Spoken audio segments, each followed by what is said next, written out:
नमस्ते, मैं निखिल हूँ और ऋषिकेश के साथ आपका स्वागत कर रहा हूँ खबरगांव के इस वीडियो प्रेजेंटेशन में। दर्शक जानते ही हैं कि 13 महीने के भीतर बिहार में तीसरी बार कैबिनेट विस्तार हुआ है। नीतीश कुमार ने अपने 7 नए मंत्रियों को बधाई भी दे दी है। ऋषिकेश, हम ये जान रहे हैं कि 7 के 7 जो मंत्री हैं, वो भारतीय जनता पार्टी से ही बने हैं। उनमें से भी 4 ऐसे हैं जो बिहार के एक ही इलाके मिथिला जी, से आते हैं। इसी बीच जो दिलीप जायसवाल हैं, भारतीय जनता पार्टी के सूबे की इकाई के अध्यक्ष, उनके इस्तीफे की भी खूब चर्चा हुई। तो सिलसिलेवार तरीके से इन सारे प्रसंगों पर हम बात करेंगे। पहले तो हम आपसे यही समझना चाहते हैं कि ये मेरे मान के चल रहे हैं हम कि ये चुनाव से पहले का अंतिम मंत्रिमंडल विस्तार था। जी, जी। जो बनक सरकार की अब तक थी इस विस्तार से पहले, उसमें ये सुधार क्यों ज़रूरी पाया गया? देखिए, अगर आप मुझसे ये पूछें कि इस पूरे कैबिनेट विस्तार से क्या गवर्नमेंट के कामकाज में कोई फ़र्क पड़ेगा या नहीं पड़ेगा, तो वो नहीं पड़ेगा। ये विस्तार की ज़रूरत इसलिए हुई क्योंकि जैसे नीतीश कुमार के पास बहुत सारे मंत्रालय थे, अपने गृह उन्होंने अपने पास रखा था और उसके अलावा और इम्पोर्टेंट मंत्रालय थे। ऐसे ही मंगल पांडे के पास 1 से ज़्यादा थे, सम्राट चौधरी के पास ज़्यादा थे, विजय सिन्हा के पास ज़्यादा थे, शायद 3 मंत्रालय। तो इन सब के पास एक्स्ट्रा प्रभार था। अब जब इलेक्शन नज़दीक आ रहा है, तो उन्होंने सोचा कि ये मंत्रालय क्यों ना और जगह के विधायकों को बाँट दिया जाए जिससे कि मैसेज जाता है। वहाँ के विधायकों को जैसे और एक चीज़ कि एक क्षेत्र में तो बाँटा ही कि सबसे ज़्यादा दिए जैसे मिथिलांचल में। लेकिन उन्होंने ये भी एक दिखाया बीजेपी ने कि उन्होंने उन लोगों को दिया जो बहुत साल से विधायक बनते आ रहे थे, 2 टर्म, 3 टर्म, 5 टर्म और उनको पहली बार मंत्रालय मिला। तो एक मैसेज अपने कैडर के लिए अपने कार्यकर्ताओं के लिए। उसके बाद एक जो पूरा जातिगत समीकरण है उसको भी पूरी तरीके से साधा क्योंकि कोयरी, राजपूत, भूमिहार इस तरीके से अलग-अलग जाति को भी मिला। उसके बाद फिर एक मिथिलांचल को सबसे ज़्यादा उन्होंने किया क्योंकि मिथिलांचल शुरू से ही इनका बहुत डोमिनेटिंग एरिया रहा जी। है। 60 सीटों में से 40 सीटें एनडीए को वहाँ मिली है। तो पिछली बार 2020 के विधानसभा चुनाव में और इस बार भी जब लोकसभा चुनाव हुए तो बहुत बढ़िया डोमिनेंस रहा था उनका। तो उन्होंने सोचा है कि जो हमारा ऑलरेडी एक मजबूत स्ट्रॉन्ग पक्ष है, पॉइंट है। उस पे थोड़ा-सा और हमें इन्वेस्ट करना चाहिए। तो इस तरीके से ये पूरा ये चीज़ें ये कैबिनेट एक्सपेंशन हुआ है। तो ये प्योर अगर हम देखें तो ये हुँ। चुनाव को मद्देनज़र रखते हुँ, हुए सारी हुँ। चीज़ें हुई। हम इन सारे मंत्रियों की सिलसिलेवार तरीके से चर्चा करेंगे सातों की। हुँ, उससे पहले दिलीप जायसवाल का जो इस्तीफ़ा आज चर्चा का विषय बन गया। स्टेनो-वेनो कोई लिखते तो शायद नहीं होती लेकिन शायद हस्तलिखित था इसलिए व्याकरण की गलती कर गए। हाँ, देखिए अब इस पे उतनी ज़्यादा क्या ही कोई इंसान अगर स्वेच्छा सही हाँ, से लिख सकता है, हाँ। लेकिन सूचित गलत लिख देता है। तो ये इतना सारी लोड नहीं लेना ये चाहिए। सारी दिक्कतें जैसे देखिए हम कई बड़े-बड़े जो कॉलम पढ़ते हैं जो अच्छे-अच्छे जिनको जिनको देख के लगता है कि अच्छा ये नेताजी इतने शानदार लिख सकते हैं। हमारे कई सारे दोस्त यार जानने वाले लोग हैं, कई पत्रकार उन चीज़ों को लिखते हैं, उनके कंटेंट को लिखते हैं। तो इस पे क्योंकि हम लोग क्योंकि बिहार ने पहले ऐसा देखा है कि पत्थर तोड़ने वाली महिला भी मतलब विधायक बनी, सांसद बनी, हुँ। तो वो ये चीज़ें होती रहती है, ये कोई उतना योग्यता का मानक नहीं हुँ, रखना चाहिए। ठीक अब जब बात है। इन पे लोग हमला बोल रहे हैं, तो फिर उधर से भी जब हमला बोल देते हैं, तो कि 9वीं फेल और तमाम तरह की चीज़ें हैं, हुँ। ठीक है। तो इन चीज़ों पे कम से कम हमें डिस्कस नहीं करना चाहिए कि हो जाती है गलतियाँ, हम लोगों से भी होती है लिखते हुए। बिल्कुल ठीक बात है।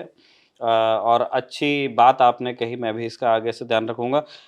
अब हम इन 7 मंत्रियों के बारे में चर्चा कर लेते हाँ। हैं। इन 7 में से जैसा कि हमने बताया कि कई जो भाजपा के एक चीज़ मैं ये बताना चाहूँगा कि कल जब जेपी नड्डा से मुलाकात हुई नीतीश कुमार की, तो उसके बाद जो खबरें आ रही थी हर जगह पे क्या जब दिल्ली से आए थे वो? नहीं, वो अच्छा, जेपी नड्डा बिहार बिहार गए में ये हुए हैं। मुलाकात हुई थी। तो उसके बाद से जो चर्चाएँ हो रही थी, जो बिहार के रीजनल पोर्टल्स पे, चैनल्स पे हुँ, जब बात हो रही थी, तो ये होगा कि दिलीप जायसवाल इस्तीफ़ा दे सकते हैं। दिलीप जायसवाल इस्तीफ़ा इस वजह से उन्होंने दिया क्योंकि भाजपा में एक उनका अपना नियम है कि एक इंसान एक ही पद पे रह सकता है। जब सम्राट चौधरी जब भाजपा के प्रदेश अध्यक्ष और डिप्टी सीएम दोनों थे, तो उन्हें प्रदेश अध्यक्ष से इस्तीफ़ा देना पड़ा और दिलीप जायसवाल बने। तो यहाँ पे ये तय हो गया था कि दिलीप जायसवाल इस्तीफा रिज़ाइन देंगे। लेकिन तब तक एक चीज ये चल रहा था कि जेडीयू के कोटे में भी 2 मंत्रालय हैं। हुँ, अब कई बार ये समझ में नहीं आता, अब जब पोर्टफोलियो बंटेगा, तब हुँ, हम ये देखेंगे कि जैसे 7 मंत्री बने, ठीक है, और अगर जेडीयू के कोटे में अगर कोई मंत्रालय था तो हो सकता है जो नीतीश कुमार जो मंत्रालय रखे हों उसमें से कुछ दिया जाए। तो अब जब एक बार पोर्टफोलियो बंटेगा तो ये समझ में आएगा कि किसके पास कितने कोटे थे। तो कल तक ये चला कि 5 पे या 4 पे बीजेपी के जो विधायक हैं वो मंत्री बनेंगे और 2 पे जेडीयू। लेकिन यहाँ हमने देखा है कि जेडीयू कहीं भी सीन में नहीं है। अब इस चीज को लेके लगातार ये बातें हो रही है कि जेडीयू के लोग क्यों नहीं है उसमें, क्या नीतीश कुमार इस चीज मतलब एक बैकफुट पे चले गए हैं। तो इन तमाम तरह की चर्चाएं इस चीज ये को सारे लेकर। मंत्री जिनके बारे में अभी आप हाँ हाँ, जी बताएंगे, जी, क्या ये हाँ सम्राट चौधरी के करीबी हैं? ऐसा भी मैंने सुना तो हाँ है। हाँ, जैसे एक चीज, जब सम्राट चौधरी के करीबी होने न होने की बात जब हो रही है तो एक चीज देखिए, सम्राट चौधरी का डोमिनेंस कितना ज्यादा है। दिलीप जायसवाल भले ही बनाए गए, क्योंकि वो जो उनका अपना एक नियम है उसका वो पालन करने को हमेशा राजी दिखते हैं।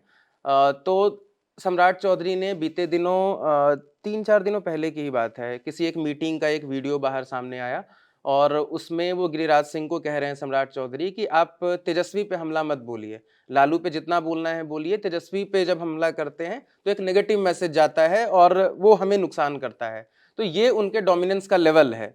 अब सोचिए गिरिराज सिंह उनके सामने ऐसे हाथ जोड़ रहे हैं कि हाँ हाँ ठीक है, अब से ऐसा मैंने क्या ऋषिकेश, देख मैं बिहार से नहीं हूँ हाँ इसलिए जी पूछ जी रहा हूँ समझने के लिए अपने, हाँ। क्या डिफैक्टो सूबा अध्यक्ष अभी भी सम्राट चौधरी हैं चाहे पद दिलीप जायसवाल के पास हो?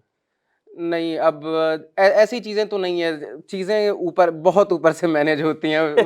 वो एक अलग हाई कमान है। ऐसा तो नहीं कह सकते कि सम्राट चौधरी का इतना ज्यादा इन्फ्लुएंस है। लेकिन हाँ, कुछ चीजें हमने लोकसभा चुनाव में देखा, जब उपेंद्र कुशवाहा जब चुनाव लड़ रहे थे, ठीक है, तो पवन सिंह जब उनके खिलाफ जब खड़े हुए निर्दलीय, तो ये चीजें एकदम सामने आ रही थी कि अ, इनका उसमें हाथ है। लेकिन तब मतलब जब उनका नाम सामने आ रहा था तब भी मतलब एक दिख रहा था कि शायद इतना प्रभाव है कि पार्टी उनके खिलाफ कोई एक्शन नहीं ले पा रही है। एक प्रभाव है, लेकिन चीजें बहुत ऊपर से कंट्रोल होती हैं। ठीक बात है। अब हम इन 7 हाँ, आ, नए एक मंत्रियों में संजय सरावगी हैं, ये पहली बार ये मंत्री बने हैं और ये मिथिलांचल से हैं, ठीक है। और उसके बाद एक नाम है मोतीलाल प्रसाद, हुँ। ये भी पहली बार मंत्री बने हैं। और इनमें जब हम देखेंगे तो एक कास्ट, ये वैश्य समाज से आते हैं और सीतामढ़ी से हैं, तो ये भी मिथिलांचल का एरिया हो गया। और उसके बाद जीवेश मिश्रा हैं, ये अपने बयानों को लेके काफी ज्यादा मुखर रहते हैं, क्योंकि ये एबीवीपी से एक्टिव रहे हैं, मतलब स्टूडेंट पॉलिटिक्स वाले आदमी रहे हैं। तो ये पहले मंत्री रह चुके हैं, लेकिन इस बार भी ये मंत्री रहे और ये भूमिहार हैं। और उसके बाद सबसे ज्यादा जिनकी बातें होती थी कि पिछली बार जब लोकसभा चुनाव में कुर्मियों को बहुत ज्यादा टिकट दिया गया आरजेडी की तरफ से, इंडिया ब्लॉक की तरफ से, तो हुआ कि काफी ज्यादा ये अब डोमिनेट कर रहे हैं उस स्पेस को, जिसको लेके नीतीश कुमार लगातार पॉलिटिक्स करते रहे। तो कृष्ण कुमार मंटू हैं, ये पहली बार मंत्री बने हैं। इससे पहले वो 2 बार विधायक बन चुके हैं। तो ये कुर्मी जाति से आते हैं, तो एक ये हुए। और उसके बाद एक और हैं विजय कुमार मंडल, ये भी पहले मंत्री रह चुके हैं और ये सीमांचल से आते हैं। और इसके अलावा एक राजू सिंह हैं जो राजपूत हैं, और ये पहली बार मंत्री बने हैं। तो इसमें कुल मिला के अगर हम देखें, एक और नाम इसमें है सुनील कुमार, जो कि कोयरी हैं। और ये पहली बार मंत्री बने। तो इसमें आप देखिए कि कोयरी जाति के 2 लोग पहली बार मंत्री बने हैं। तो एक मैसेज ये गया कि लोकसभा चुनाव में जिनको टिकट देके आप कह रहे थे कि हम इनके बारे में ज्यादा बेहतर सोचते हैं, और इस बार ये पलटवार इधर से किया गया।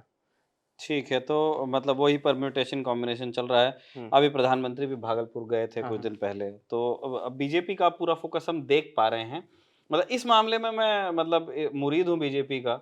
कैमरे पे मैं ये बात कह रहा हूँ कि मतलब न्यूज़ चैनल से भी ज़्यादा सीरियसली मतलब अगर कोई तैयारी करता है इलेक्शंस की, जैसे हम अभी सोच रहे हैं कि बिहार की प्लानिंग करेंगे, ऋषिकेश आप ये सीरीज़ कीजिए, आप हम्म। जाइएगा। बीजेपी अगले दिन से मतलब लगी हुई है और हाँ, वो पूरी तरह से अवेयर हैं कि उनको कितना बड़ा चैलेंज अब उनके आप अब सामने। आप सोचिए कि जिस दिन दिल्ली चुनाव को लेके वोटिंग हुई, हुँ। उसी शाम को एक तस्वीर आती है जिसमें प्रधानमंत्री मोदी एनडीए के जितने भी सांसद हैं सबके साथ दिख रहे हैं। वो सीधा मैसेज, मतलब उसी दिन ये दिखाना कि हम चुनाव की काउंटिंग का इंतजार नहीं कर रहे हैं। अगले इलेक्शन हमारा एक खत्म हुआ तो वो दूसरा। मतलब उसका जो फल होगा होगा, एक खत्म हुआ, हम दूसरे टारगेट पे अपने लग गए। तो इस चीज को लेके ये काम कर रहे हैं। और अभी जब आपने प्रधानमंत्री मोदी की बात की, तो वो भागलपुर गए थे, और भागलपुर में जाके मुख्य रूप से उन्होंने किसानों की बात की। और वहीं जब वो गए थे तो किसान सम्मान निधि योजना का जो किस्त किस्त था था उन्होंने। वो जारी किया गया था। तो चूंकि बीते कुछ टाइम से बहुत ज्यादा इस चीज को लेके, अभी जब संसद सत्र चल रहा था, बजट सत्र, तो उसमें किसानों की आमदनी को लेके बहुत ज्यादा, लगभग विपक्ष के कई सांसदों ने उस पर बात की। तो वहां पे अब वो ये चीज बता रहे हैं कि फूड प्रोसेसिंग यूनिट लगेगा किसानों के लिए, ये चीज मखाना को लेके बात हो रही है। उसके बाद फिर मछली के उत्पादन को लेके बातें हो रही है। उसके बाद केंद्रीय विश्वविद्यालय, अभी तक केंद्रीय विश्वविद्यालय शायद एक केंद्रीय विश्वविद्यालय है बिहार में, ये south Bihar, central university of south Bihar. तो उसके अलावा पटना विश्वविद्यालय को भी दर्जा नहीं मिला है। तो वो उस अब बिहार के बाकी एरिया को भी वो ये बता रहे हैं कि आप भी हमारी नज़र में हैं, और इन चीज़ों को लेके काम शुरू हो गया है। लेकिन सबसे बड़ा जो चीज़ ये हुआ कि उन्होंने विपक्ष को चाहे जितनी मतलब कोसा हो पहले के रिजीम को, लेकिन सबसे बड़ा चीज़ ये हुआ कि जब ये सब कुछ भाषण खत्म हो गया, उन्होंने लाडला सीएम तो कह दिया नीतीश कुमार को, लेकिन उनके बेटे नाराज़ हो गए नीतीश जी के कि वो सारी चीज़ें तो ठीक थी, लेकिन अगर आप ये बता देते कि हमारे पिताजी ही सीएम के उम्मीदवार होंगे, तो जनता और ज़्यादा तैयारी इस ये चीज़ को लेके। स्टेटमेंट आ गया है। हाँ। मुझे पूछना भी था आपसे, 2 प्रश्न हैं मेरे और जी, जी। उसके बाद हम कंक्लूड करेंगे। मैं जानना चाह रहा हूँ और सविस्तार आप बताइएगा कि क्या नीतीश कुमार का बार्गेनिंग पावर स्थिर है, बढ़ रहा है या कम हो रहा है? और दूसरा जो एक सक्सेशन को लेकर के कई लोगों की जदयू में उम्मीदें थी कि नीतीश कुमार अब सयानी उम्र के हैं, कुछ दिनों बाद हो सकता है कि एक्टिव लाइफ से हटें वो पॉलिटिकली एक्टिव लाइफ से, तो हमारा दिन फिरेंगे, लेकिन अब तो देख रहे हैं कि निशांत कुमार की बात होने लगी है। देखिए, अब मामला ये है कि बार्गेनिंग पावर तो कम हुई है, ठीक है? ये वो जंगल राज नहीं है कि हम एकदम ये चाहेंगे कि नहीं, हमको ये चाहिए तो चाहिए, चूँकि हमारे दम पे तुम्हारी सरकार टिकी है तो तुम्हें देनी ही पड़ेगी। जब वित्त मंत्रालय बहुत अहम मंत्रालय होता है, ठीक है, गृह मंत्रालय तो नीतीश कुमार ने अपने पास रखा, लेकिन वित्त मंत्रालय अगर उन्होंने बीजेपी को दिया, रोड एंड कंस्ट्रक्शन कंस्ट्रक्शन उनके पास है, और इस तरीके से कई अहम मंत्रालय बीजेपी के पास हैं। तो और उसके बाद संख्या में भी ज़्यादा अहम मंत्रालय उनके पास। तो इससे हम तो यही देखेंगे ना कि हाँ, कहीं न कहीं उनकी बार्गेनिंग पावर कम हुई है। और लेकिन एक चीज़ सबसे इंटरेस्टिंग ये है कि जैसे हमने महाराष्ट्र का चुनाव देखा, महाराष्ट्र के चुनाव में एकनाथ शिंदे के बारे में बढ़िया बातें कही जाती थी, ठीक है? अमित शाह या फिर नरेंद्र मोदी उनके बारे में बढ़िया चीज़ें कहते थे। लेकिन कहीं भी ये नहीं बोला कि सीएम के चेहरे आगे यही होंगे। लेकिन नीतीश कुमार के मामले में भाजपा थोड़ा-सा फूँक-फूँक के कदम रख रही है। और मुझे लगता है कि अभी ये 2-4 सीटें इधर-उधर, मंत्रालय, ये सब चीज़ों को छोड़ दीजिए। मुझे लगता है कि यहाँ थोड़ा बड़ा दिल नीतीश कुमार ने ही दिखाया होगा कि 6 महीने में कुछ होना जाना तो है नहीं, ठीक है? इस कैबिनेट एक्सपेंशन का कोई वैसा, तो अब भी थोड़ा-सा हम अगर उदार दिल अगर दिखाएँ, तो बाद में नेगोशिएशन करना या फिर ईज़ी बार्गेनिंग होगा। करना हमारे लिए ईज़ी होगा। तो एक ये चीज़ है। और मुझे लगता है कि जब चुनाव नज़दीक आएगा, नीतीश कुमार जो चाहते हैं वो करवा ल के रहेंगे। हाँ, हाँ, ये तो जो अभी जो तक चाहते हैं हाँ, वो करवा के रहेंगे। भले ही 50 सीटों के आस-पास में एकनाथ शिंदे अपनी कुर्सी नहीं बचा पाए, लेकिन नीतीश कुमार अगर 20, 25, 30 सीटों का भी अगर अंतर वैसा आएगा, तब भी वो नीतीश कुमार अपनी वो काम करके रहेंगे। लेकिन हाँ, जब आपने बोला कि निशांत कुमार अब आएँगे या नहीं आएँगे, तो पहली बार हमने ये देखा है कि निशांत कुमार को तो एक लंबे टाइम तक तो लोग यही नहीं जानते थे कि नीतीश कुमार का बेटा कौन है। और अब हर कार्यक्रम में अगर निशांत कुमार उनके साथ चल रहे हैं, बहुत तो सपने टूटे हैं जदयू में लोगों के। हाँ, निशांत कुमार अगर अब ऐसा भी नहीं हो सकता कि अब अचानक से नीतीश कुमार आके ये कहें कि निशांत कुमार ही कल से चेहरा होंगे हाँ, और नीतीश कुमार को ही हम सीएम बनाएं, क्योंकि निशांत कुमार को लोग थोड़े ना जान रहे हैं उस विजनरी लीडर के तौर पे। हाँ। वो तो नीतीश कुमार को जान रहे हैं। तो अभी मुझे लगता है कि इनकी ट्रेनिंग थोड़ी अभी लंबी चलेगी, और जहां तक मैं ये समझता हूं कि शायद काफी लेट एंट्री हुई है। तेजस्वी यादव, तेज प्रताप यादव काफी वो चिराग सेट कर चुके पासवान, हैं हाँ, मामला अपना। मतलब ये उम्र में उन लोगों से छोटे नहीं है, बड़े ही हैं, तो काफी पहले इनकी एंट्री हो जानी चाहिए थी, लेकिन हाँ, जब आए हैं तो सपना तो बहुत टूटा है। हाँ, कई लोगों के। तो बिहार पर हमारी ऐसी ही वहीं नज़र बनी रहेगी। ऋषिकेश इसी तरह इनसाइट्स आपके लिए लाते रहेंगे। ऋषिकेश बहुत ही कायदे का काम कर रहे हैं बिहार चुनावों को ध्यान में रखते हुए। जल्द आपके सामने होगा, आपको उसके लिए खबरगाँव के साथ में बने रहना है। कुछ दिनों बाद आप ऋषिकेश को बिहार में भी पाएँगे, जहाँ से वो ग्राउंड रिपोर्ट्स कर के आपके लिए लाते रहेंगे। बिहार के हमारे साथी जो देख रहे हैं हमें, यदि उनके पास हमारे लिए या ऋषिकेश के लिए कोई सुझाव हो कि इस जगह पे ज़रूर आइएगा, तो वो भी कमेंट बॉक्स में लिखकर ज़रूर बताइएगा और देखते रहिए खबरगाँव।